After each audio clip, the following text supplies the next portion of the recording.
Ladies and gentlemen, welcome back to another episode of the Lukewarm Cinema Podcast. My name is Austin. Today I'm joined with... Who do we want to start with? I guess I'll take it. Well, you're already here. I beat here. Chris to it. He was like, and then I beat him to it. But okay, I am George Carmona. Thanks, Travis, for running my lower thirds. We'll get to Travis in a second. Well, I'm Christian Bosch, and I'm present. I'm in the location. Man, Okay. I forgot to turn my laptop volume up. Lols, come on now. Wow. You told me. Rookie Whoops. mistake. All right, well, that was fun. Well, today we have a special guest again. We have Franny back in studio. Franny. What's up, everybody? Recurring How's it going? guest. Oh, Yes, right here, there. Franny. Yeah, Got it. right there. Cool. He's looking at himself. He's like, hi, me. I look great. Welcome back, dude. This is the first time we're having you in like the studio now. Yeah, it's fucking baller in here, man. Yeah. Appreciate it. It's all thanks to Travis, our engineer. Yeah. Hi, everyone. Travis. I'm Travis. Follow me on the socials if you want. If you don't, I'm going to come for you. Okay. Simple as that. Yeah, straight Sexually- to the point. He keeps it like that. All right. Well, for today's episode, we wanted to bring Franny in, and we have a few clips we wanted him to look at of special effects, makeup, masks, and movies, and we wanted to get like a little bit of the behind-the-scenes scoop of maybe how it was made. Maybe he has a little bit of like little dirt on how they did it. So I think we're gonna go ahead and start with Christian with your clips. If you want to go ahead and introduce your clip first. Okay, so here's the backstory. Back to the Future movies, bomb, delicious, great films. Two is still good, but it's technically the worst one just because 1 and 3 are so good. Anyhow, first movie, Crispin Glover plays the dad. He plays a big role in the movie. The second movie, though, he didn't come back because they weren't paying him enough money, because he was a big role in the first one. He thought he was going to be a big role in the second one, and he didn't really like how the first movie ended. So he's like, I'll take a hike. The guys making Back to the Future 2 said, well, we'll just hire this other guy. Wiseman is his name, Jeffrey Wiseman, and we're just going to steal his likeness by putting prosthetics on his face to look like the last actor. No way. Which it's a little jarring because they recast Marty McFly's girlfriend. They just put some other chick there. They didn't care. So All right, let's check It's this out, funny. dude. No, I'm excited. Once in a while. Here's Mike Hill touching me up for Youngford.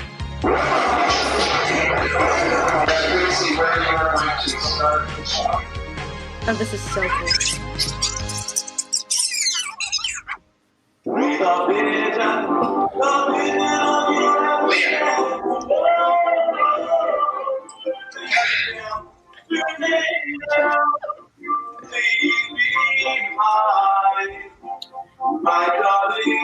Yeah, I felt sorry for Leah having to kiss the mat.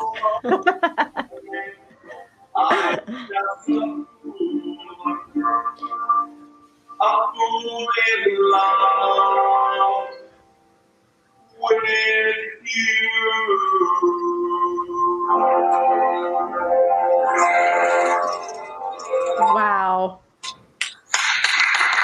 Try this one, Chris. Is that it? that's it. Yeah.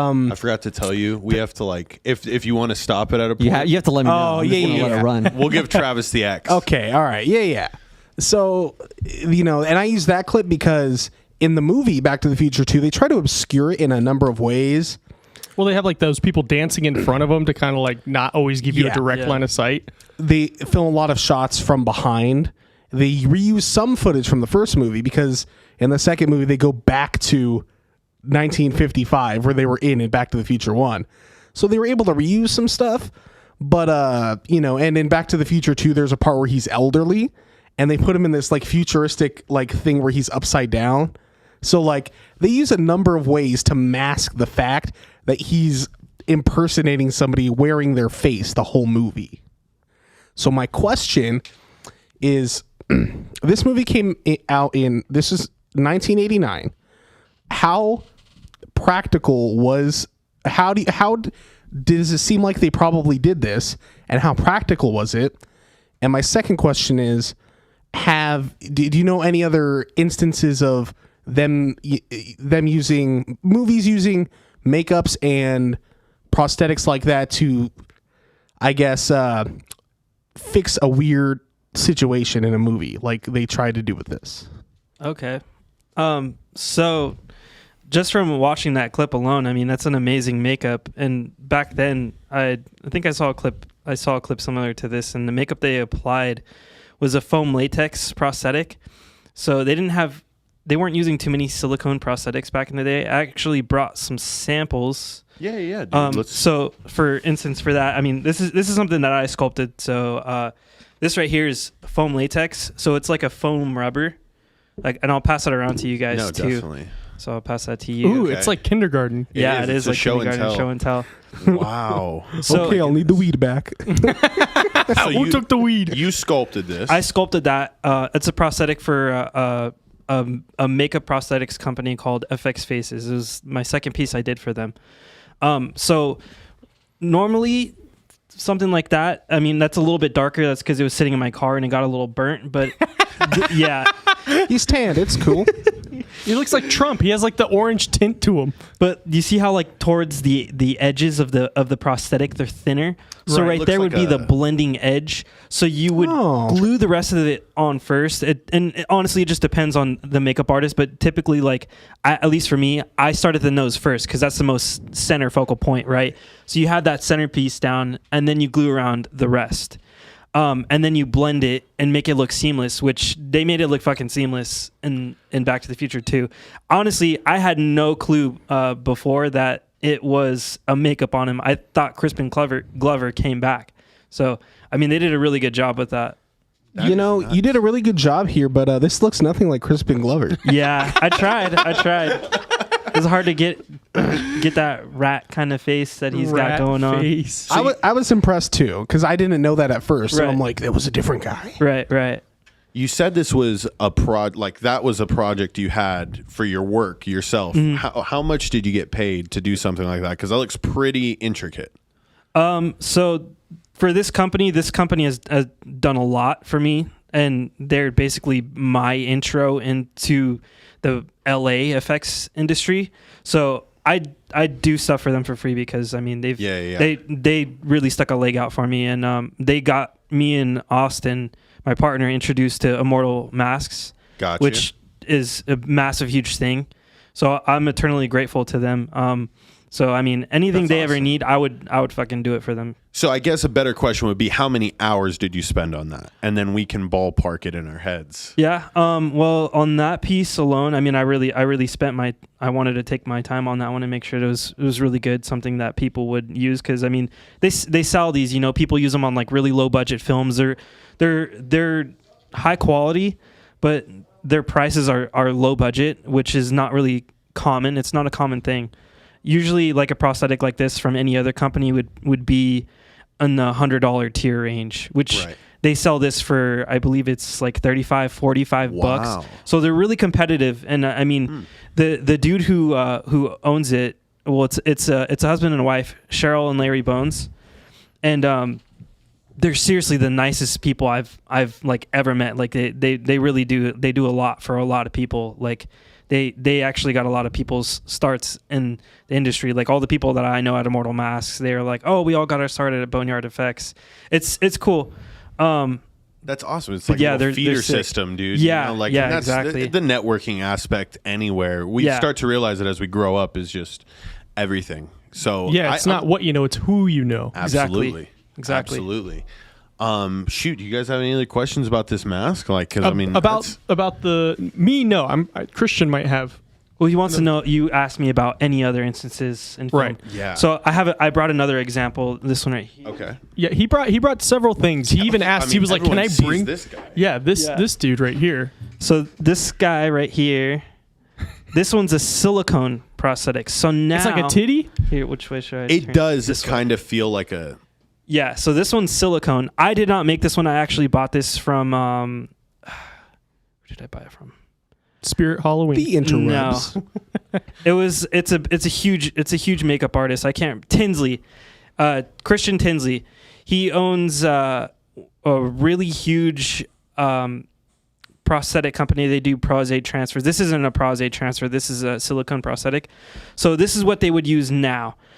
So this one looks and feels like skin. So this is just a raw casting. It's not painted or anything. So if I wanted to apply this to anybody, I mean, you can tell like it's like compared to this, it's completely different. What the fuck? It's a completely different material, Dude. But that right there is I'm having to like, okay.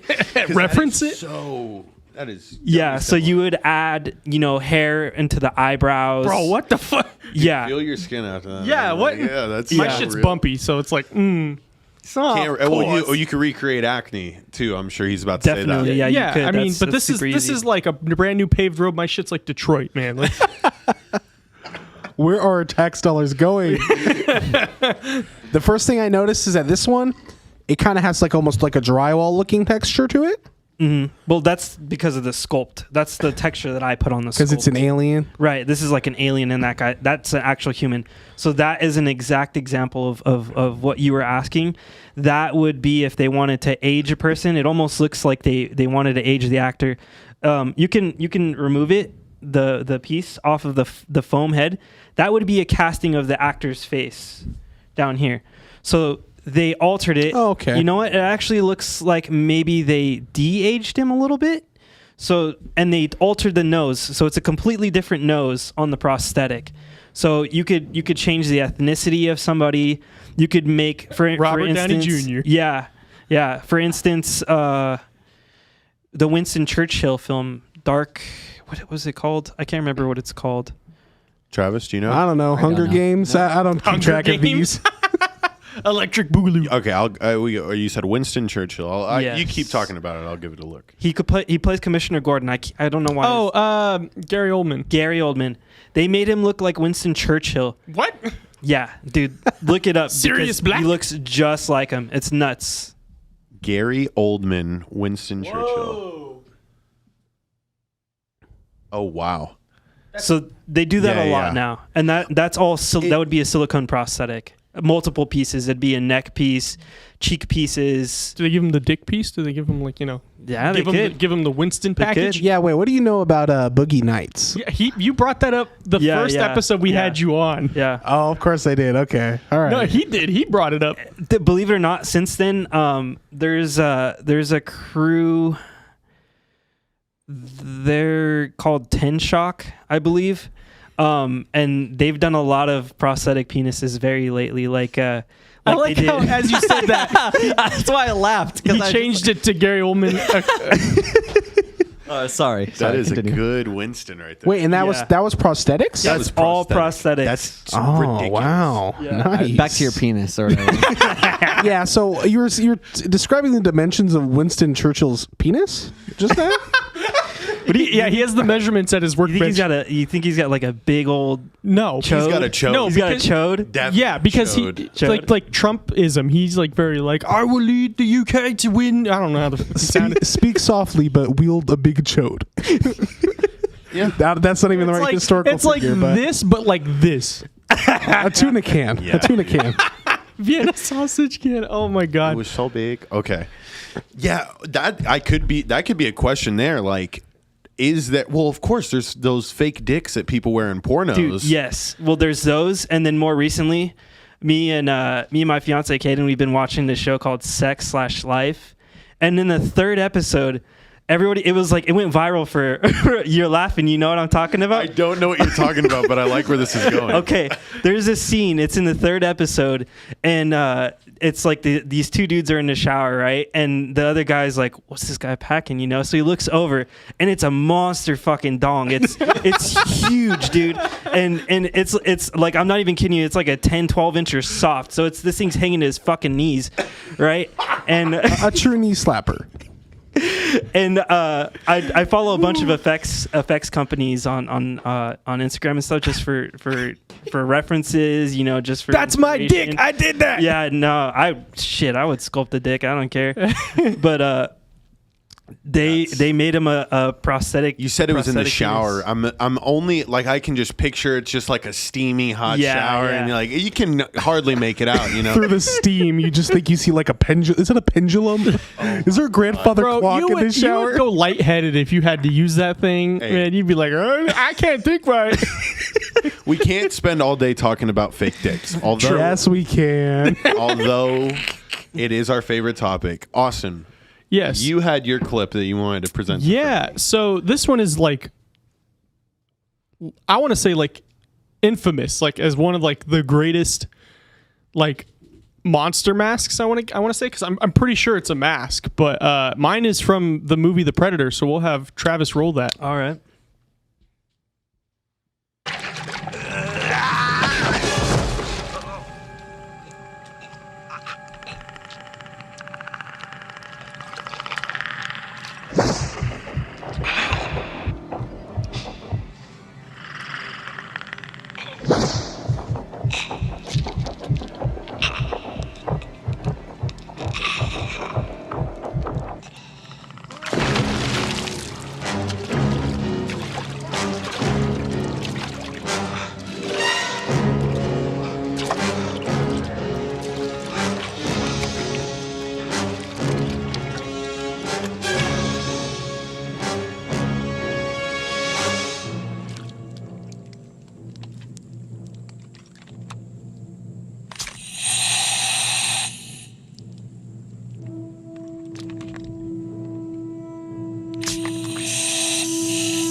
Yeah. So, like, is that something more like this full bust you have here, where they just basically made an entire head, or is that like something like this, where they just added it on the front?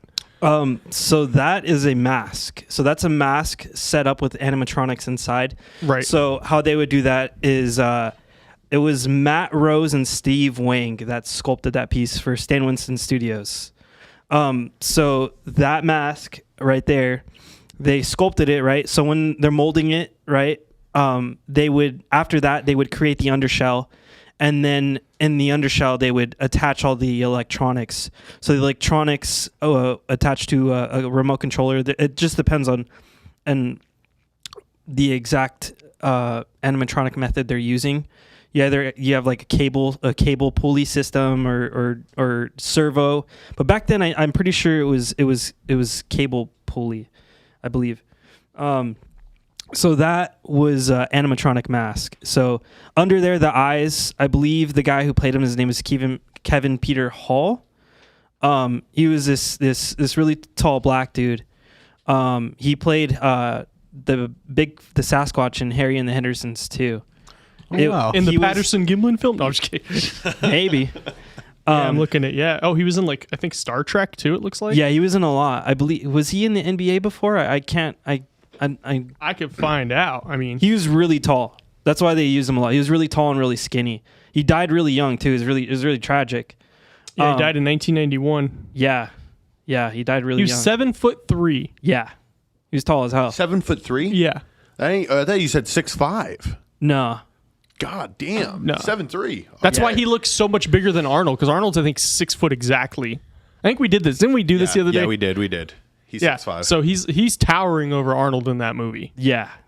Okay, so you said cable and pulley. Mm-hmm. So when he's like taking off like those like side pieces of the mask and the air's going out everywhere? So you didn't see it there, but like his mandibles like it's open, right? Yeah. Yes. So I think that's because that's just a mask. Yeah. See. Ugly motherfucker. Yeah. Yeah. No, that's just like compressed air. I'm assuming that just built up. Okay. I'm not sure how they did that exactly. But you're talking about animatronics to help open it up. Right. Okay. Yeah. Then no, he just really did that. Now, like, did you guys watch Fear Street yet? No. You guys should watch it. It's pretty cool. 3-parter, yeah? Yeah. Okay. It's cool. I dug it. It felt like a really like OG like classic horror film. Nice. Maybe we got to put that in the queue. Yeah, maybe that'll be. Fear Street? Mm-hmm. Yes, sir. Not 22 Jump Street. No. He's like, did I stutter?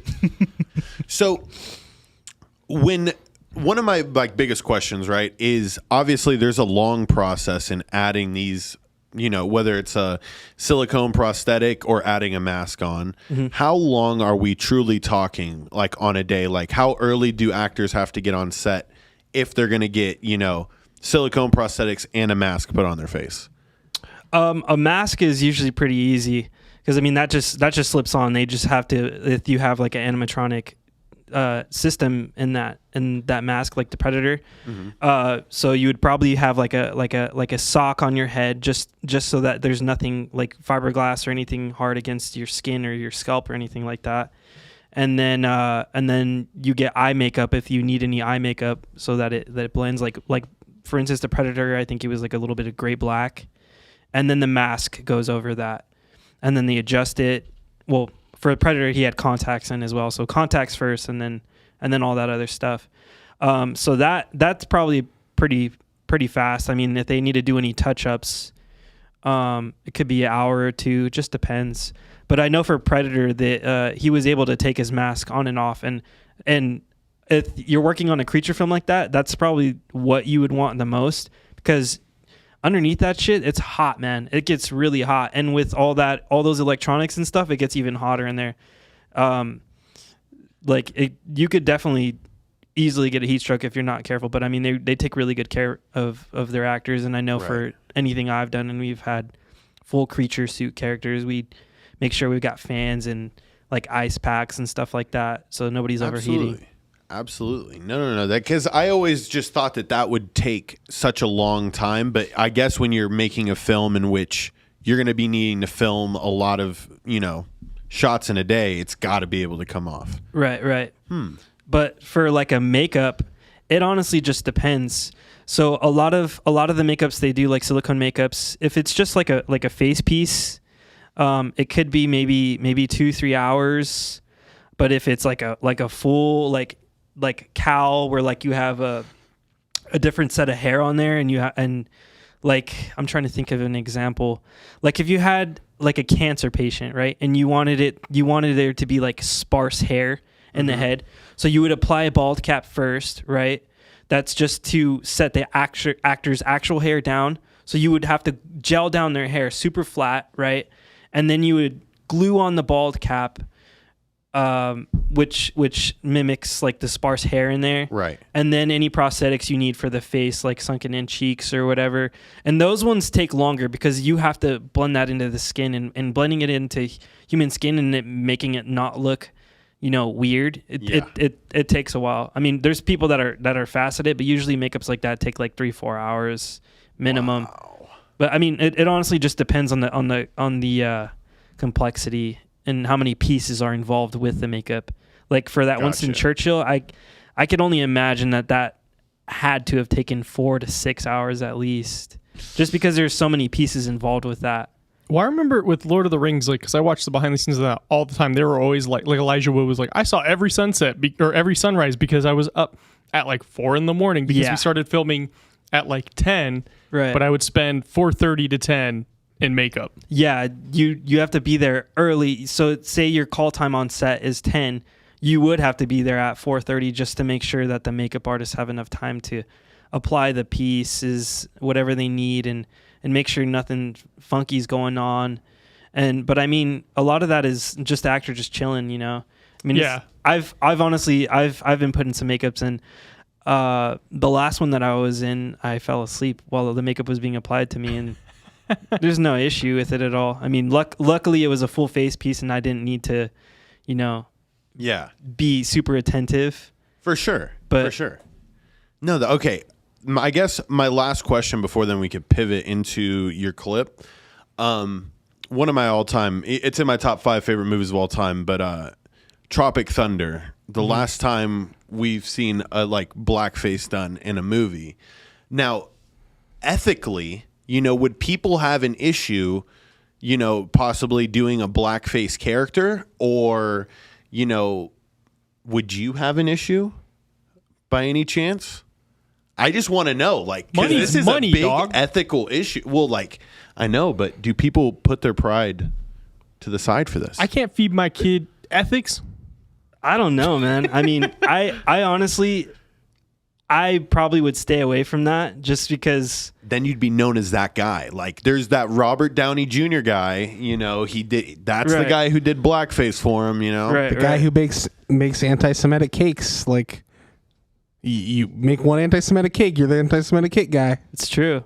It's the truth. It's the truth. Wow. Okay. I didn't mean to, now you know though. Like I don't know if you've ever put yourself in that mental headspace, but I'm glad I've presented you with this. Right. You know, so you could prepare in the future. It sounds like you got a lot of good things going. I don't know. It's just it'd be scary to do something like that. I don't want to piss anybody off, you know. Right. I just want to sculpt. Yeah, I just want to sculpt, man. So my last question for that is: I'm assuming there was probably an art designer who created the face first. Yeah, so there's actually a lot of history with that first Predator film. When they first did it, it was originally Jean-Claude Van Damme. Yeah, Jean-Claude Van Damme. I was reading that Kevin Peter replaced him. Right. He replaced him, and the original suit looked like kind of like a crawfish. It looked really weird. It looked way different. Like it didn't look like an alien like that should be able to beat the shit out of Arnold Schwarzenegger. I got claws. Yeah. Yeah, I remember one of the on-set artists for that was like, oh, Jean-Claude, he hated it so much. After he would get out, he'd say, I want to geek it. Talking about the suit. Just a weird thing to say. But yeah, because I was just curious if like the makeup designers got to like sorry if they got to make the executive decision on how it was going to look, or if like an artist came in. Stan Winston designed it. He did a couple drawings. The first one they were like the crawfish one. They were like, yeah, we like that one, and then they were like, no, and then Stan Winston went back and redesigned it. He used different influence. He used different influences for the design. Like he used I can't remember exactly. I think he said like Jamaican warriors or something like that, and that's where he got the dreads from. He mixed it with like samurai. That does look well. like Rastafarian. Yeah. Well, he's got like dreads. Yeah. Rent a Dread. You remember Rent a Dread? Fun fact for everybody, word of the day here. Rent-a-Dread is Jamaican for, what is it? The women that like to go to Jamaica to get, you know. A Rent-a-Dread is a male prostitute in Jamaica who they look like a very typical, like what you think a stereotypical Jamaican would look like with, you know, like the dreadlocks and the whole 9 yards. They play on the market of, you know, tourists go to Jamaica. And there's going to be women who want to have a night with a Jamaican man. I'm not saying it's Cameron, but it's girls that look like blonde girls that are like, I went to Jamaica. I got a Jamaican man. Cameron on the Cameron. No, Cameron did not do that. Cameron. She's saying that because you asked her. Oh my gosh, she can't hear you. She's saying that because you asked her. Yeah. She said, all right, I'll leave the room, boys, and then you guys can interrogate her. Okay. How the hell? Oh, we got to, because the Predator looks like Rent-a-Dread Man. Yes. Rent-a-Dread Man. That's his new name. Okay. It's not Predator anymore. Shall we transition into Franny's clip here? Yeah, we'll end off on Franny's clip. We'll let him have the last say on this segment. Cool.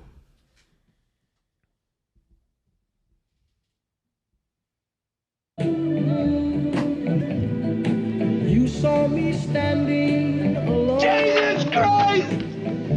Without a dream. Oh, God! Fire! Without a love of my I'm burning up!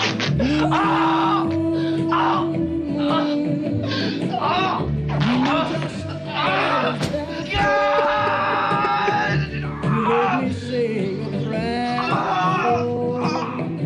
for someone I really would care for. Then suddenly there appeared before me the only one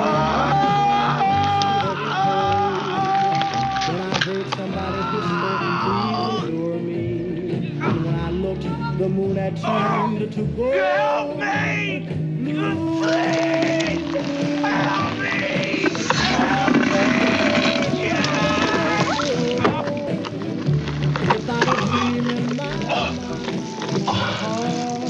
I didn't mean to call you Meatloaf, Jack.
For people who are just listening to this on like Spotify, they're like, "What the fuck was that?" Please, we know what that is, but please, for They got to those go to that- YouTube to check it out. Yeah, that's one of the reasons why you should be on YouTube watching. But I think Franny should do a little bit of background on that. Okay, so long story short, the greatest werewolf transformation scene, in my opinion, of all time. It's so hard to get much better than that. I mean, that really set the bar. That was the first time you really saw a werewolf transformation scene like that, where you actually saw it on screen. The only other one I can think of is Harry Potter. And that one's not even as CGI. Yeah, it's CGI, but like that's not even as fully like that one. You saw literally 100% of the transformation. This one it was like, right. oh, here's a glimpse. Yeah, which is so creepy. I mean, the music and then all the like the little Disney trinkets around the room. And he's in like fucking agony. Yeah, Like I haven't seen that movie in a long time, and I forgot how love fucking that like movie. how fucking like Love that painful it was for him. yeah. He literally rips off all his clothes. He screams, "I'm burning up!" Which, you think about it, it probably would happen. I mean, it makes sense, right? Yeah, some people, that's what they said COVID's like, like they just had to take off their clothes. Yeah, I and they did. said they were burning Yeah, up. I did too. Maybe it they turned was, into that. It was pretty hot. I wish I turned into a werewolf. Yeah, when man, I just COVID. got pneumonia, man. That wasn't that cool. Yeah. Well, unfortunate. But now I'm glad you kind of prefaced the whole animatronics underneath, because I'm assuming that's what was used for like the stretching, right? Right. So for the hands, they used believe it was pneumatics. So basically just kind of, they would press a button and it would just kind of stretch out. And that was all foam latex. That was all this right here.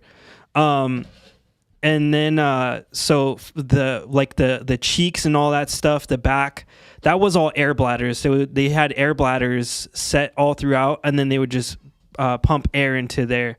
And I mean, they had to figure out the exact amount of air pressure to put in there, all that stuff, just to make it look right, and so that the foam latex wouldn't, like balloon out. Because I mean, foam latex is stretchy, and I'm sure if you I could feel it when I touch it. Yeah, right. yeah. And then for like the hair growing scene, it's just a reverse shot. So it's the hair being pulled back, right? So it looks like it's growing. They just reverse the shot. It's cool stuff like that Whoa. just kind of, at least for me, it gives me ideas on how to achieve certain things, and it helps make things make more sense. Like if I ever had to do that, I'd be like, oh, you want the hair to grow? Well, just fucking reverse the shot, dude. Just pull the hair backwards, Damn. That's there's a lot of innovation now. When did that movie come out? What year was that? I don't know off the top of my head. Maybe 84, Yeah, it was definitely in the 80s. Oh wow, 1981. 81. that was very unnerving. I've never seen that clip. Dude, Have you seen the movie? That's a like a it's a good movie. it's a good horror film. What's the name? American Werewolf in London. Okay, I've heard of the movie, never seen it. There you go. That's- you went into the deep end too. They You just got get jumped points right into it. because like when it showed the hand stretch, I'm like, okay, that's creepy. But when it showed his legs and his feet, Yeah. I'm like, oh god. I thought we were about to see some donger there for a second there. Yeah, why don't the werewolves ever hang a dong? That's a valid point. If you've ever watched Monster Squad, the Wolfman gets kicked in the nuts and he reacts.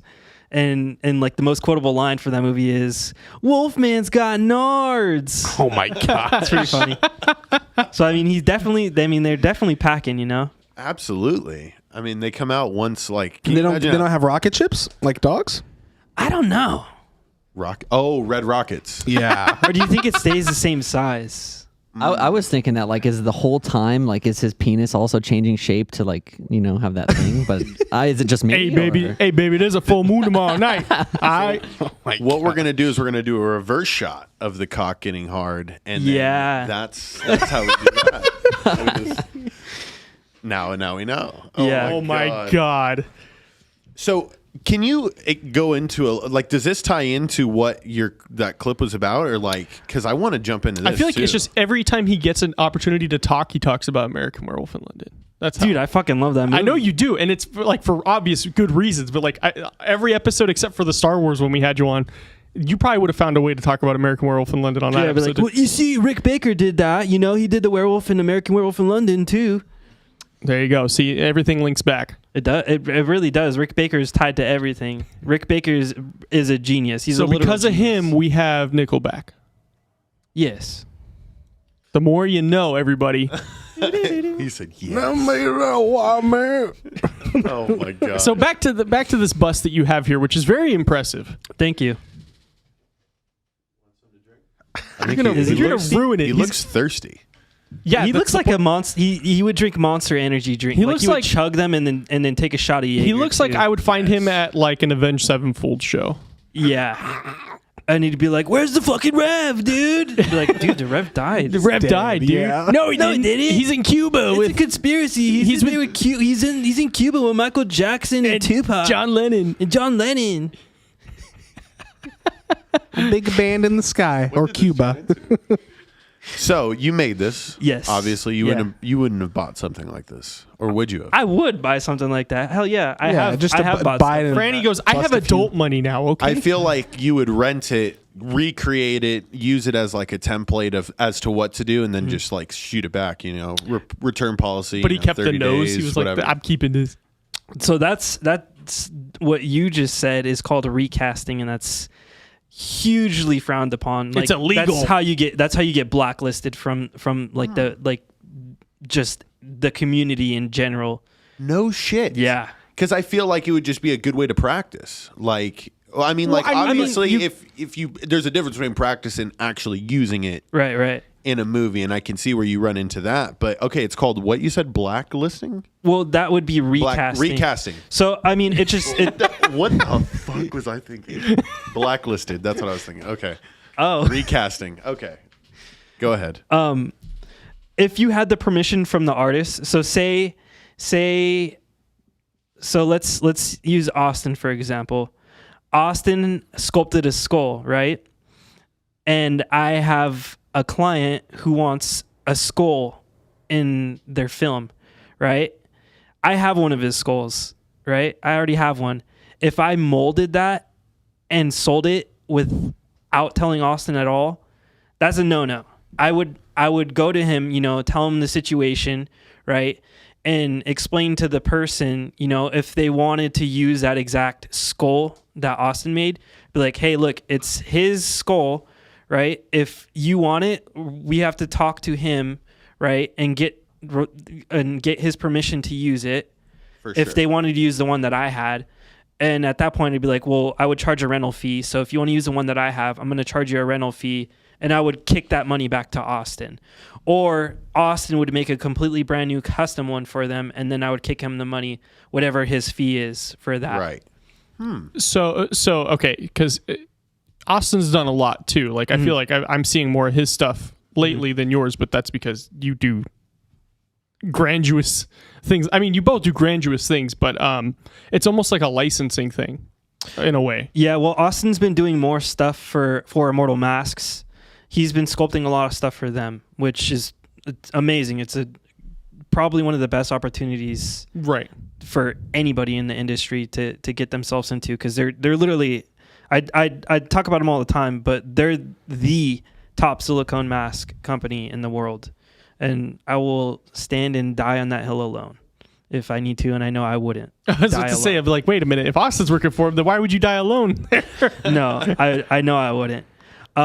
They're really great. There's a lot of other silicone mask companies out there that are great too, but I mean, they put out so much, and it's so consistent, and it's just the quality is so amazing, and it's so hard to be able to do that.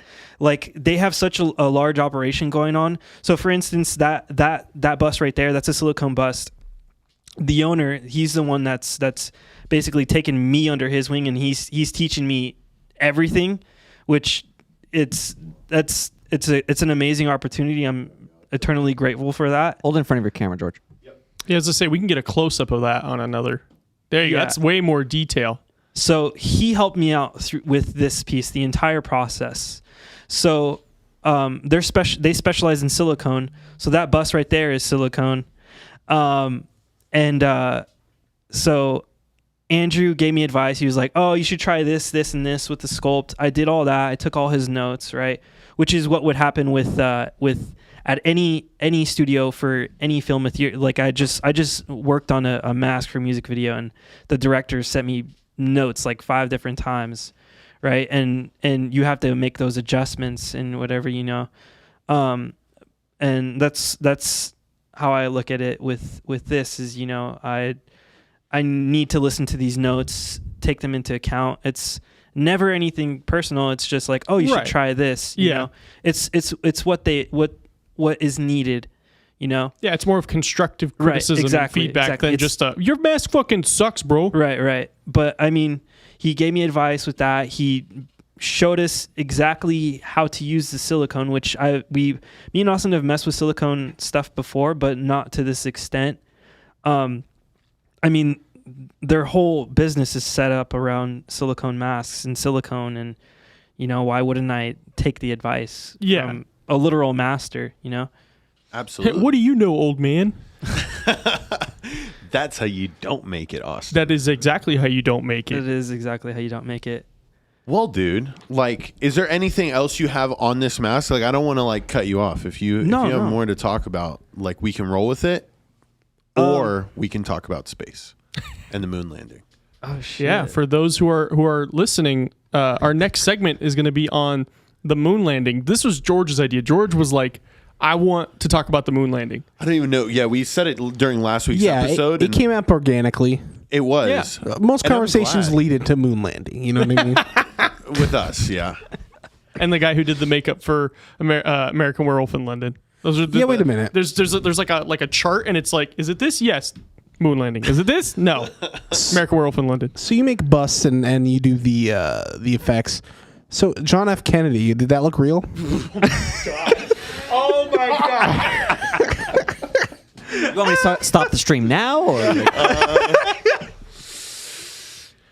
keep it rolling? They said he's like they say he's probably like a ground beef mannequin or something. Or, Oh my god! Yeah, that was the '60s. I don't know what tech they had. Yeah, no, I don't think they really had too much going on like that. That was real. His head just did that. Yeah. Yeah. Okay. Anyways, Glad we got that out of the way. Going on Thank you, to the moon landing while these two dudes recover over here. I believe Christian has a clip for us. Chris, your clip is going to be perfect. It'll. Yes, it's going to give you a nice little rundown about the moon. The moon. Like waving in no atmosphere. NASA knew image was everything, and if it wanted to secure more government funding, the public needed to be impressed. A flag standing on the surface of the moon, which is limp, isn't nearly as good a photo op. They made it look like it was waving in the wind by installing a horizontal rod on top of the flag. However, the astronauts were unable to extend the entire way, giving it that waving effect. Conspiracy number 2. Why aren't there any stars in the photos? A limited exposure range is the reason why we can't see stars in any of the Apollo photos. Unlike our eyes, cameras can take in only a certain amount of light. If the exposure is too high, everything will look too bright. Too low, everything will look too dark. The sun was shining on them. They were reflecting brightly. The surface was reflecting brightly. Stars on Earth, let alone the moon, it's the same brightness. They're relatively faint. Conspiracy number 3. The shadows are wrong. Conspiracy theorists point out that since the sun is the only light source on the moon, shadow angles should be consistent. However, when sunlight hits the surface of the moon, some of it bounces off, meaning the moon itself becomes a reflective light source. Professional photographers refer to this as a fill. That's why an astronaut in the lunar module's shadow isn't completely shrouded in black. The moon's light is softening the shadow. Conspiracy number 4. Why didn't the astronauts die from radiation exposure? The spacecraft's hull shielded the astronauts from being exposed to lethal radiation while traveling through the Van Allen belts, layers in Earth's magnetic field that trap solar wind particles, creating high levels of radiation. Once cleared, they were exposed to natural background radiation. You certainly wouldn't want the astronauts on the surface of the moon in their spacesuits for days on end, but for the hours that we're talking about on the lunar surface, the radiation environment is comparable to the radiation environment we have here. Conspiracy number 5. Who filmed Neil Armstrong stepping on the moon? Are we going to send people to the moon to stand on the moon and not have a camera strapped to the outside of the lunar module? NASA put cameras on every piece of the Apollo spacecraft. That's why we have stunning images like this, and this. You don't go that far and miss the photo opportunity of a century of history. If you're still skeptical, several photos of the moon's surface have been taken over the decades, showing Apollo lunar module exactly where Neil Armstrong and Buzz Aldrin parked it 50 years ago. The notion that a conspiracy of the magnitude that's required, All right, that's all the important needing stuff. tens of thousands. It's all fake. None of that adds. No, I'm just kidding. I'm not somebody who thinks that the moon landing. That's how we have to start. Saying this. that the moon landing is fake? No, we have to go around and we have to say fake or real. Like, do you think it actually happened? I guess I'll start us off since I bring this up. I do not believe that we actually made it to the moon. Question. Answer. Can you question me after we go around? Or No, do you want to question in not between? like in debate. I just want to clarify your stance. Yes. Do you think we didn't go to the moon on, what was it, 1969 or ever? Ever. Okay. Ever. Okay.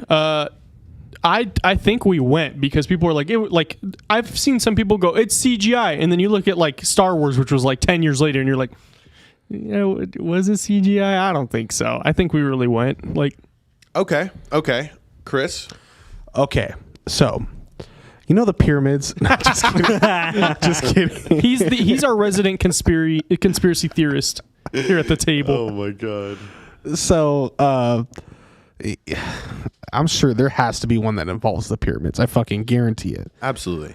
But I think, thank you, sir. Absolutely. Hydration. Yes. I think the moon landing, there is a potential possibility that we did not go in 69. That's possible because really the whole space race was just like a pissing contest for the cameras. So everything's televised now. It's possible that they could have faked that for the cameras, but I land on yes, we went there, and if by chance the actual landing in 69 wasn't true, I think we've definitely at least been there by now. Okay. So that's my stance. So yes, the moon landing's real. All right. Franny. All right. We also have to ask our studio audience too after Franny. Absolutely. I honestly don't know enough. I just sculpt. I don't know enough to say whether it was fake or not. So I'm just in the I'm assuming we went there. I'm just gonna assume. Okay. I will defend Austin's stance. Like, if they say that was CGI, that sounds really like impossible for then. But I also like the conspiracy theory that Stanley Kubrick was behind it as well. That's one conspiracy theory that I like. Like, I know a little bit about it. I don't know. Take that, Martin Scorsese. I did not go into the Kubrick realm. I kind of held to I wanted to go to firsthand accounts, and I'll bring that up when I show my clips, but I would be interested in looking this up. Does anybody else know about this whole Kubrick thing? I know a little bit. Like, it's pretty common in the moon landing discussion. Yeah, he was the director of it, I'm assuming. Right, that he directed it, and he like left lots of little hints because his film directly after the moon landing was The Shining, which is one of my favorite horror films of all time. And they're on the moon the whole time. And there's like subtle hints within it, like the room that Danny, the main protagonist, is not allowed to go in, is room 237, and the moon is 237,000 miles away from Earth or something like that. There's stuff like that, like subtle hints. The Pixar theory is real. Yeah, that is real. But not we've confirmed Israel, that. Not Israel, but is real. We can get bombed for that. We got to be careful. Studio audience, everyone go to the engineer's desk. You brought up Stanley Kubrick, right? So I believe that he had to direct the moon landing. I mean, who else has the knowledge to put cameras on everything? Martin Scorsese. Exactly. So they absolutely conferred with filmmakers of the time and asked what would be the best shots, what angles do they need, is there enough exposure? Like, they asked all these questions. Guaranteed he was called, and then a bunch of other directors that I can't remember off the top of my head are also called. But was it faked? I mean, that's up to the thing. But his involvement was likely. Right. What if like Christopher Nolan? Like I want to see the Christopher Nolan moon landing. Like it'd be 45 minutes long of them just like taking a step. It'd be fucking beautiful though. With It would be Hans beautiful. Zimmer Yeah, music. Hans Zimmer music. Oh Or my god. Michael Bay and the moon explodes. Oh shit. Or J.J. Abrams and you never actually see the moon. Wait, didn't Michael metaphor. Bay? Didn't Michael Bay do something where in Dark Side of the Moon they showed like the moon landing, like there's a whole Transformers Dark Side of the Moon kind of No, I did aliens not. conspiracy that he did. in They- the they just step that on, he like, put the into the rover. Transformers universe. Wow. The more you know. Yeah, Fran, this is why we love having you on, dude. As a recurring guest, you bring all these little extra outside. Boy, if this is the first time you're listening to Franny talk, wait till you watch or listen to that Star Wars episode. Because that was a good my one. god, he literally just like blew a load over the entire table on that one. He did. But we got to finish here. Yeah. Chase, moon landing, real or not? Well, I just have to say, yeah, it's probably real. I don't know. I'm a result of the 43rd education. We should say no. We're lower than that. We're like 49 usually Oh, or I just 50. checked. I think we were 49 when we graduated. Yeah, when we graduated, it was like 49, 50. Franny is probably a shitting little. on me It was now? like 60. You guys Yeah. shitting We on made me? up 10 more states. Yeah, we when you did, yeah. graduated. But yeah, so I mean, yes, but from a very Unsure perspective. yeah. Okay, You're agnostic? Cameron, you're next. Yay or nay? Okay, easy now. Time for the queen. All right. I'm gonna say yes. It did happen. I feel that. You got to get a little closer to the mic. Okay, I said yes. I feel that's a hard secret to keep from everyone. Yeah, like we couldn't keep Like- quiet Yeah. about Bill Clinton's wiener. Like, Yeah, I feel there's a lot of people involved in that, and for everyone to keep their mouths shut for this long is unlikely. That's so sweet. Boom. Like it sounds so Discussion nice over. coming from your voice. it's over. That was Cameron so settled it. refreshing. All right, everybody. No. Well, okay. I feel like I'm like pinned up against the wall here, having a. fuck but you. Don't worry. All right. There's a reason why I said no. I'm going to start off with this, guys. Okay. So just so you know, Chris, the last time it has been recorded that anybody has stepped on the moon was 1972. Okay. Okay.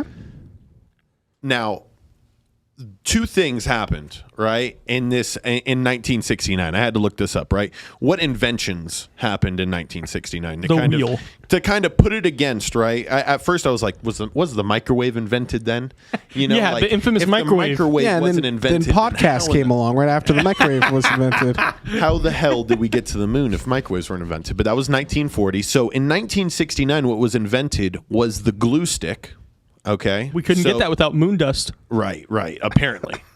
So glue sticks were invented, and the first ever email was sent, or first ever message sent from a computer. Was it the smiley face emoji? No, No, it was the eggplant. We would like to extend your warranty. Yeah, the car extended.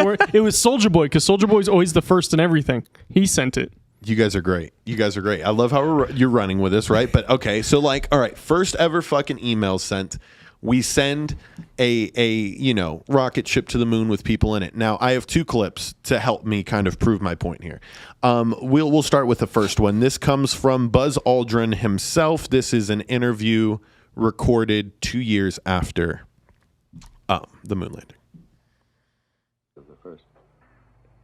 At the time, you feel very much, or I did feel very much on stage.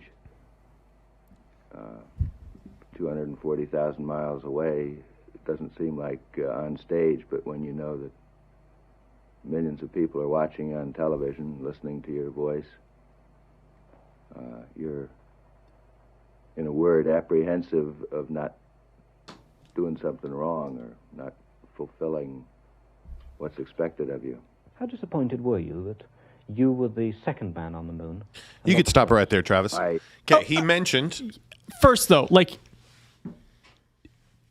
from my perspective of that they went to the moon, how do you relate to the normal person how monumental that feels than being on stage performing? I get the analogy.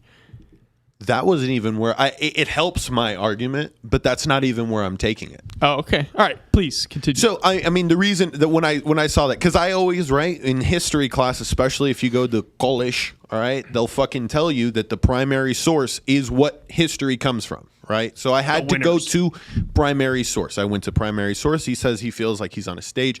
There's a lot of pressure, right? And you said it was like a big pissing match, right? The Cold War was nothing, or the space We built race. missiles, we built rockets. Yeah, right? So there's an immense amount of pressure built up in that moment. Now, what I'm going to shift to is who was president at the time that we went to the moon, right?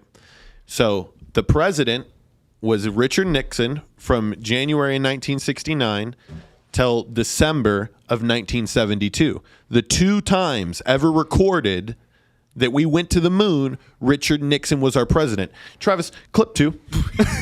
He's at a mic drop. Listen, I don't want a president who's warm on the outside and warm on the inside too. I want one that's warm on the outside, but I want one who, when the tough decisions are made, is cold and tough and will make the right decision without fear of failure. That's all I could think of. President Eisenhower was loyal too, I must say. But he believed, he was a military man, and he believed that people that are subordinates carry out what the chief wants. I'll never forget that perhaps the man that Eisenhower and many European people that have talked to me believe was perhaps the greatest chief of staff in World War II was Beadle Smith, General Beadle Smith. And Beadle Smith, this was afterwards, was a neighbor of mine in Spring Valley. He came in one day and we'd had a couple of drinks and tears were coming down. He was not well at the time. And he says, Cut this shit. No, I'm tired of Nixon. All right. But anyways, I thought he mentioned it. I thought he was going to go a little more back into that whole Eisenhower presidency, because he was vice president to Eisenhower before he stepped in, right? And what was one of the things he said? When you're the commander in chief, your subordinates do what they're told. Okay?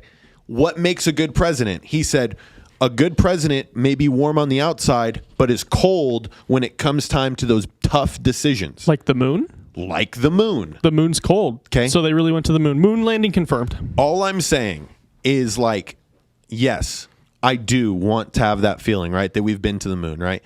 But, God damn it, guys, technology is advanced tenfold, and I know we may not have been allocating the money or getting money from the government to send people there, but don't you think we would have been back by now? I do agree with that. I do agree, like, why haven't we gone back? And the argument I've seen, or the rebuttal from NASA, is like, fuck the moon, we're going to Mars, bitch. Right. It costs money. Right. And also NASA's budget is way lower than it was at the time of the moon landing. Correct. If you look at NASA, or let's say the space program more broadly, you look at the space program and the moon landing as a component of the Cold War, and they say the Cold War ended when the Berlin Wall came down and the KGB, and the Soviet Union dissolved, and what was it, like 92 or something? Somewhere around there. If you look at it that way, it would make sense why we would put the whole thing to bed. Right?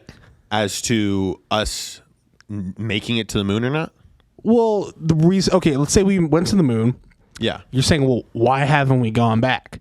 Well, we established that the whole thing was a pissing contest. Right. Because secretly, what's very interesting is the space race and the arms race, they were the same thing. We were learning how to make rockets. We're like, whose fucking rockets are better? The ones that blow. When we put a man on the moon, we're also saying we have big ass missiles. Like, yes, it's a very interesting, like, cultural, like, back and forth. Right. So that just, in my opinion, right, I'll close off with this. When you are a person who needs to make a tough decision like he was in, right? Like, do we allocate the funds? Do we actually go forth with putting people on the moon? You get a group of men, okay, that are well-disciplined, that know and understand what their duty is. All I'm saying is, at the time, I think it was easier to fake it. Kind of goes to Travis's point of them talking to all these film directors. How do we get this exact recreation of this?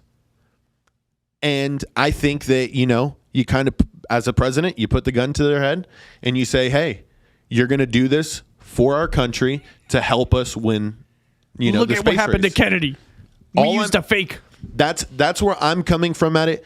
I know eventually we're going to make it back to the moon, and then it's all put to bed in my head. But until then, that's my stance, gentlemen. I looked up some numbers. The moon landing costed in 1969 $49.4 billion. Gotcha. Damn.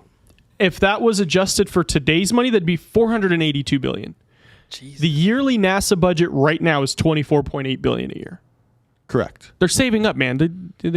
Well, no, they're getting their dividends to add up first. Obviously, I feel like we transitioned at that point to, the internet's kind of getting big, and you want to make your technology on the ground better than you would, in space. And I think kind of that's why you kind of sideline that shit.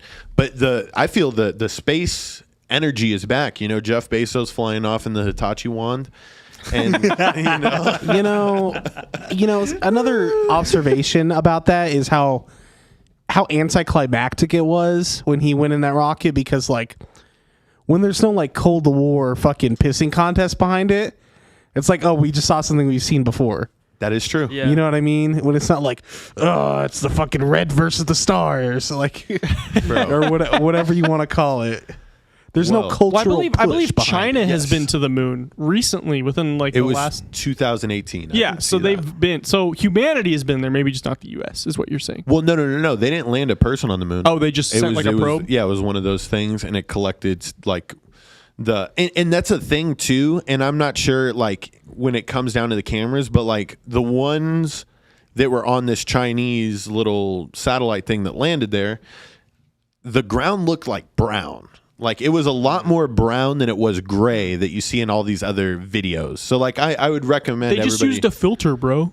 It wasn't enough to make me want to post that clip. I think I absolutely murdered it, and I think I got you guys questioning a little bit with the whole Richard Nixon, and that's Armstrong fresh out of You mean Buzz Aldrin? Buzz Aldrin's a sleeper cell. Aldrin, yeah. Can't be trusted. I still feel the exact same. I'm not going to lie. Okay. You didn't change my opinion at all. But did I sway anybody in here? Well, no. No. But I do want to say though that is the most, because the only real moon landing was fake is Eddie Bravo that I've seen. Eddie Bravo's just a crackhead. That's the most. Fucking break your leg. He'll break tap out. Yeah. So can any other crackhead on Fremont Street. So what? Austin, I taught you how to fight. What are you talking about? You know how to fight. Yeah. But I don't have crackhead strength, dude. Okay. I work downtown. I see those crackheads. But that's the most concrete. I would say more concrete of evidence that I've seen brought forth than just, bro, they lied. I appreciate it. Can I say something? I was doing some research as you guys were just sitting there. So it takes 3 times as much fuel and energy to get to the moon than it does to Mars. In order to maintain an orbit around the moon, you have to stop the vehicle from going a certain speed. Mars, you could just push a little bit and it'll carry us past it, and use the moon as a launching vehicle to get to Mars. Wow. Wow. Oh yeah, you draft behind it like you do with the semi truck on the speed or on the highway. Yes. Wait, can you Tokyo drift a rocket? Yeah. Yo. They're called you familiar with Talladega Nights, how they do the slingshot or the shake and bake. There it is. Well, there's no friction in space, so of course you can drift. So you're telling me we got to send Will Ferrell and Bill Riley up there? Absolutely. Bam. That'd be a great movie. All you got to say is there's family on Mars. Vin Diesel's going. All you gotta say is family's gonna go family, or just tell people hey, Mars is made out of fucking crack rock.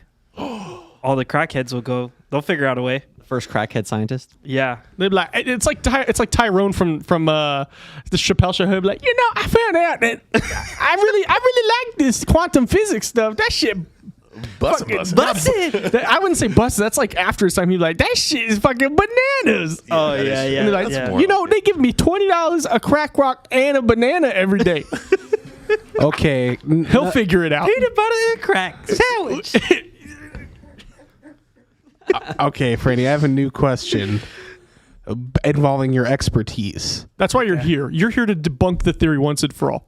All right, let's hear it. Let's go. What material did NASA construct the moon out of? Is it this or is it that or is it that? Is it Asiago cheese? What the fuck is it? Shit. Well, if they had to reconstruct, if they did construct a moon set, they probably had a fabricator make it out of foam. Okay. Guessing a foam. I'm pretty sure foam, like carvable foam, was around back then. I can't see how it wouldn't have been. So you're saying it's not Parmesan cheese? Unfortunately, no. God damn! Don't tell the Italians. They'll be real mad. That's their whole religion. The moon. When your moon meets my the gosh. ice. Or whatever the fuck it goes. No, you had it. Why was I Jamaican? Because we were talking about Rent a Dread earlier. That's why. Yeah, man. It's circular. This is actually all a part of the conspiracy. The Predator is from the moon. Yeah, man. Alrighty. Well, Francisco, it's been a pleasure having you on, dude. It's always a blast coming on. That you like this, and I love how you bring your prop. Like last time, it was the Star Wars, or it was the Mandalorian Yeah, helmet. Mandalorian helmet. And now you're bringing in this shit. You brought a lightsaber we've last walked time. I did, didn't I? Yeah, next time you do, I'll have to bring mine. We can sword fight on screen. Cam. On cam. We're going to do it camera. after this episode as well. Yeah. Oh. We're going to share a urinal. All right, this makes me want to wrap it up fast. Yeah, so Franny, do you have anything you want to plug? I know we have your Instagram tag up on the screen, but just my Instagram. Hit me up. You want me to make you some shit? I'll make you some shit. Let's go.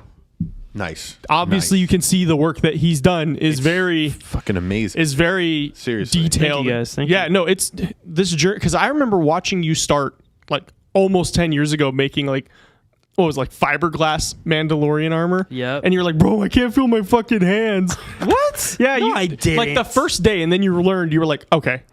I remember coming over to your garage, and you were like, bro, I fucked up my hand. No, I didn't. No, I didn't. It's okay. We all make Somebody's mistakes. fibbing. Yeah. I'm not fibbing. Someone's fibbing. But I remember the start of that to this now. That's what a glow up. Yeah, that glow is if you go into the dictionary and look up glow up, it's just Franny going, I scope. Boom. That's what he do. All right. Yeah, this was a fun one, This guys. was. All right. So, Christian, real quick, I think we have, thanks to our friend, we have a Patreon member to thank now. Yes, our dear friend and Patreon benefactor, Nathan Raw Dog Harryman. Yes, Nate the Raw Dog. Let's Thank go, you. Nate. For everybody Thank else you so wondering, much. we have a Patreon. It's down below. It's also in the show notes. You can follow us there. We have multiple different tiers. It really helps us here at the show. It helps us do cool new things. We have things in the works we're working on. But you know where to find us. Facebook, Instagram, Twitter, TikTok, YouTube, Patreon, Lukewarm Cinema Podcast. You can catch these episodes live on YouTube every Sunday at 5:30 p.m. Pacific Standard Time. If you're listening on Spotify or anywhere like that, we appreciate you. Please remember to leave us a review. Sign up on Patreon. And until next time, everybody, Franny, you lead us this time. Cinque. Cinque.